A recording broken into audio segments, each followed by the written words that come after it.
the Huntington Beach Cruise, and it's kind of nice to see all the different type of surf wagons that were really nostalgic in the 60s and 70s, and it's really fun getting to see cars like this and all the people. It's very nice.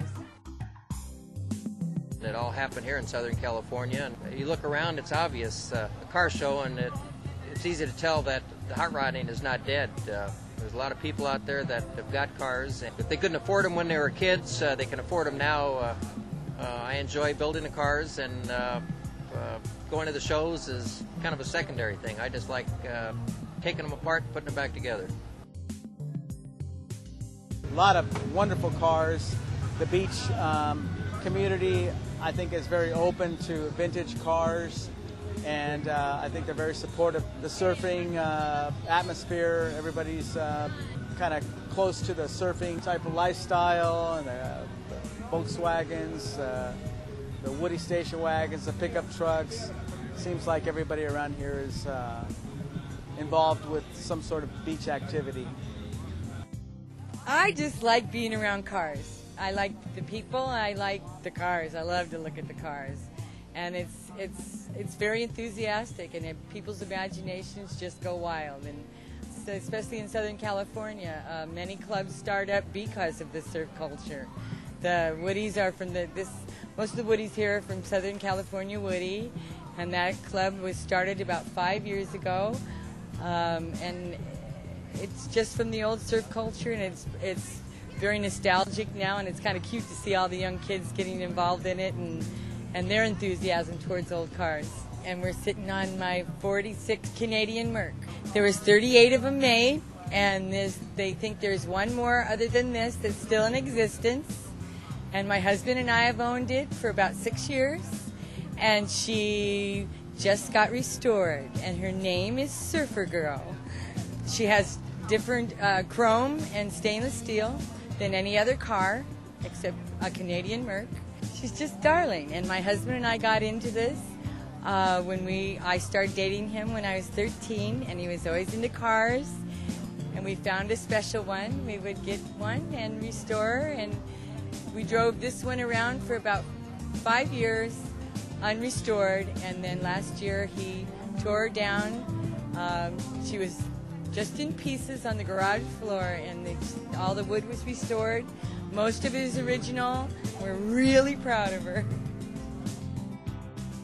The theme is beach cruisers, and so that's why you see all the Woodies around here, but there's a lot of other cars that you would normally maybe see at the beach. If you brought your board, your babe, or your buddies in a car one time to the beach, then it's a good car to bring to the show.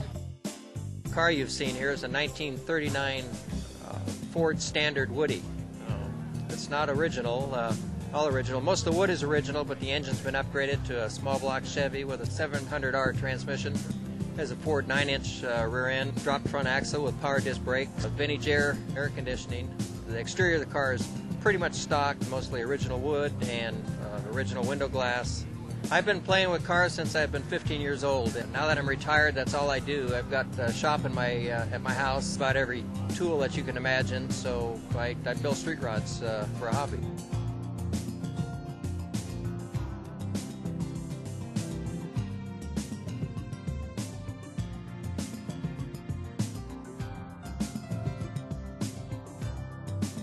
I think the hot rod motors is probably my favorite.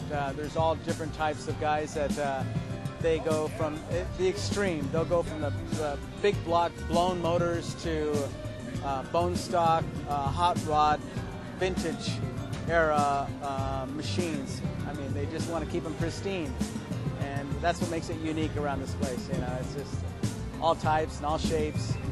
You open that hood, you get an idea of what that guy's all about. You know, it's either vintage or it's right down to the nitty-gritty. They'll get down right to the 500 cubic inch motor if that's what they want, air conditioning, power steering, power brakes, and that's all good. You know, that's what they want. I've got a 57 Cameo Carrier, 1957. They made about 2,243, I believe, of these trucks. My truck in particular is got the original motor, transmission, and 4-speed. factory 4-speed, which is a little bit rare. It is a factory option Corvette motor, power pack heads, Corvette exhaust, intake, manifold, and carburetor. Approximately 250 to 275 horse, 411 rear end. Fiberglass sides, which makes the Cameo carrier particular to this model of pickup truck. It was basically America's first sport truck. Awesome truck, California truck. I'm the fourth owner of this particular truck, and basically it's a very, very stock truck. I wanted to keep my truck vintage, and anything that could be had in 57 to hop up your motor is what's in my truck.